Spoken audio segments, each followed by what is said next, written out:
حضرت عمر رضی الله تعالی عنہ یو لور و راغی نوم عاصیه. عاصیه پس د سواد سره په معنا د ګناګار راځي. وی نبی له صلوات و سلام د دې د نوم جمیله کې خو د دې ورته بدل. یو بل حدیث کې دارا د نبی صلی الله علیه وسلم فرمای چې تاسو خسته نمونه کېږئ ځکه چې د قیامت په ورځ باندې به تاسو دا پلار او د خپل نوم باندې را بلل شي. دا رنګه حضرت عائشہ فرمایي یو بل حدیث حضرت عائشہ فرمایي رضی الله تعالی عنها وی نبی له صلوات و سلام با هغه نوم بدلولو چې د کوم نوم معنا به غلطه. د درو حدیثونو نه د نبی له صلوات و سلام دا عادت چې یو سړی بوله راغی تاسو به ته او کسنوم دي چې نوم به غلطو نوم به ولا زر بدل کا. نو دا یو حدیث کې دا ذکر شو چې نبی له صلوات و سلام عاصیه نوم بدل کړي. بیا مشکات کې ډېر حدیث چې نبی له سلام کم نومونه بدل کړي. صحابه بعضی نومونه غلطو د جاهلیت د زمانو هغه نبی له سلام بدل کړي. لکه دلته کې د حضرت عمر سے بلور وا هغه نوم عاصیه.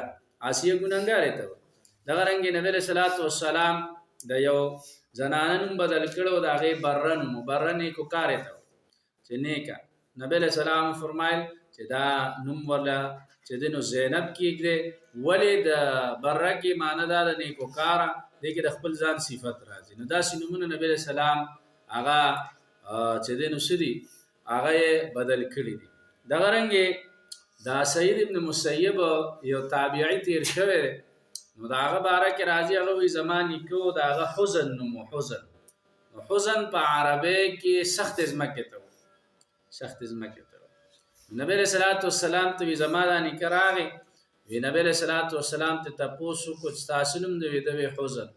نبی علیہ السلام ورته نه طالب سهل نوم کیدو حزن سخت ازمکه ته وی سهل نرمه ته وی یا غوی چې نه کنه زه د پلار نکنوم نه بدل د پلار نک مال خپل پلار چې کوم نومه خیر هغه نه بدل.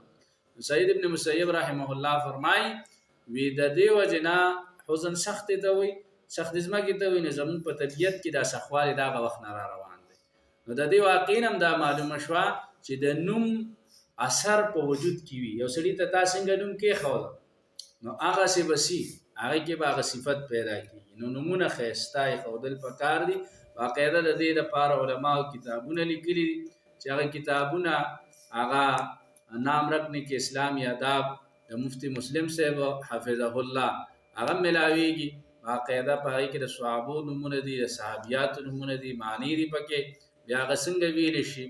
نو داسې نمونه کتابونه هغه ساتل پکار دي چې سړی خپل بچوله د غرنګي د زامنو له لوريانو له خسته